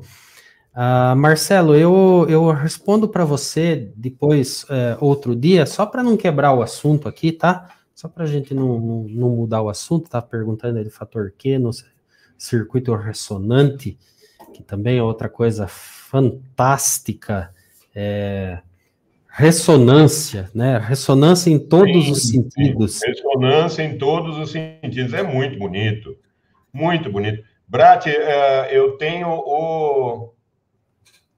Tá aqui. Deixa eu pegar aqui, cadê? Estou no Núcleo de Ideias aqui.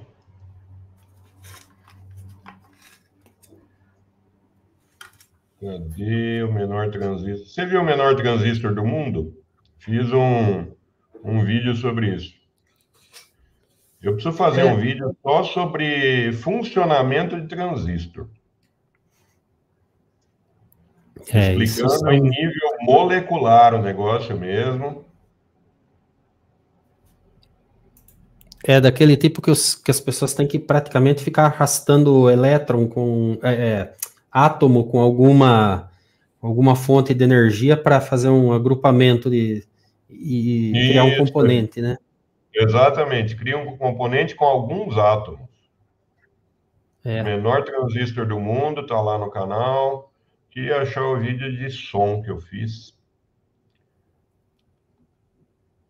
Entrevista com o velejador, tá lá também. Experimento de Faraday tá no Núcleo de Ideias, já coloquei.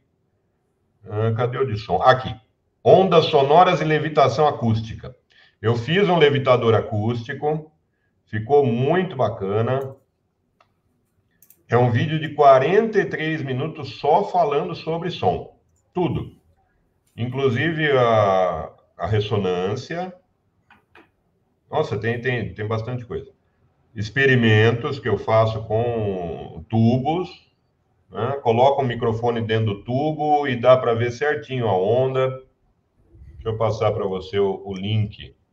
Que nesse tem muita coisa de som, de eletrônica, muito bacana. Cadê? Vou pôr no chat privado aqui. Esse mesmo, ondas sonoras e levitação acústica, esse aí. Esse aqui, vou pôr o link aqui para você. Joia. No final do vídeo eu toco clarinete. Eu vi que tem um saxofone aí atrás, né? São dois instrumentos que eu toco, saxofone e clarinete. A dona patroa aqui toca saxofone também. Ela gosta, assim, tá aprendendo. Já passou daquela fase de fazer barulho, sabe? Agora tá tocando mesmo. Já fez o calo aqui tem que fazer um calo aqui, ó. Então.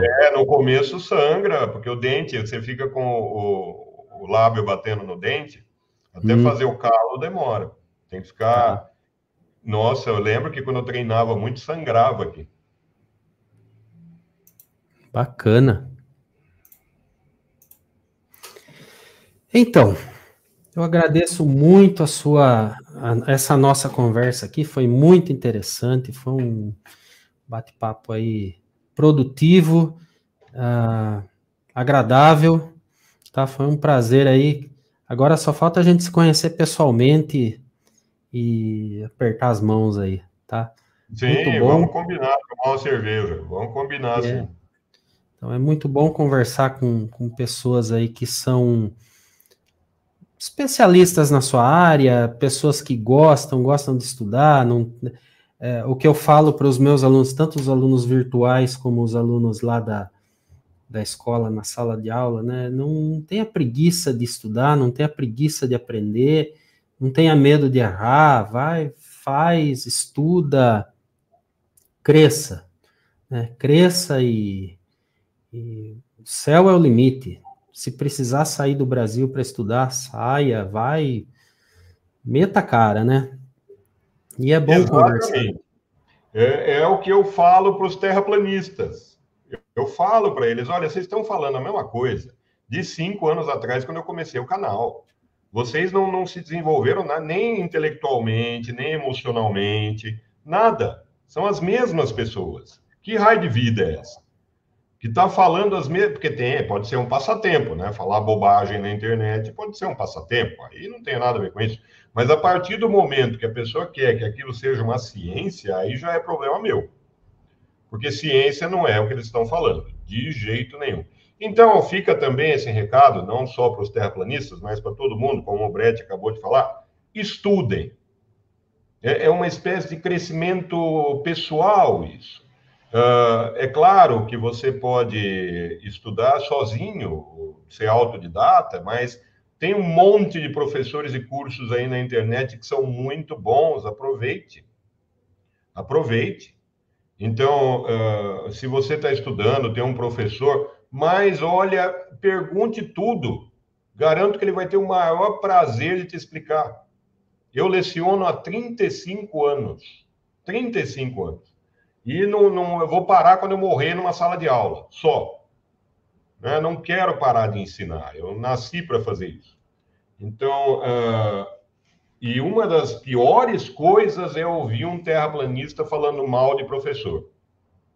Nossa, isso me deixa louco da vida. Essas pessoas nunca deram meia hora de aula para saber o que é.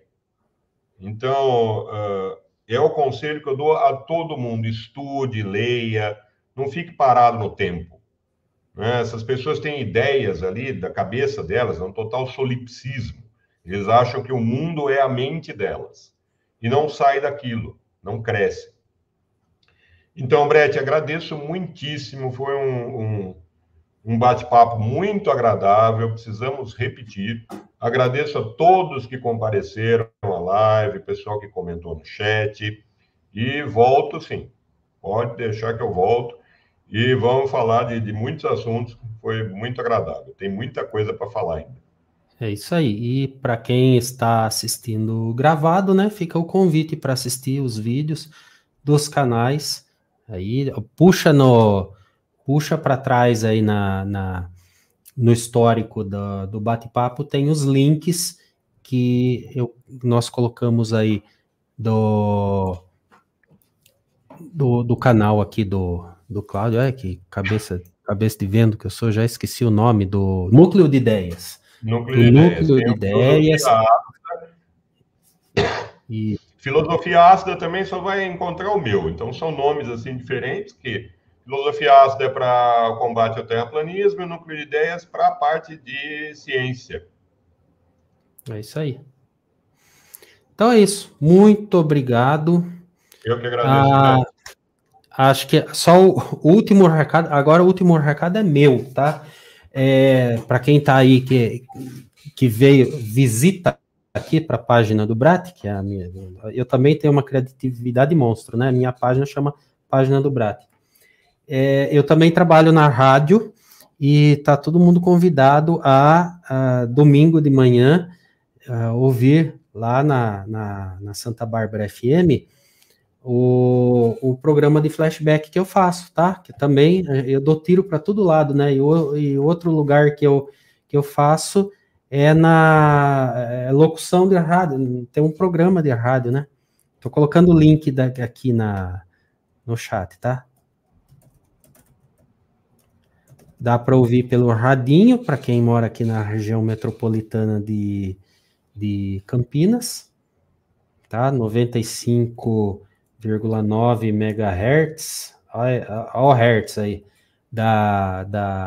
das ondas hertzianas, né? 95,9 MHz no FM, ou então dá para ouvir pela internet. Tá bom? Fica o convite para os sobreviventes da boa música. Tá? Mais algum recado? Mensagem final?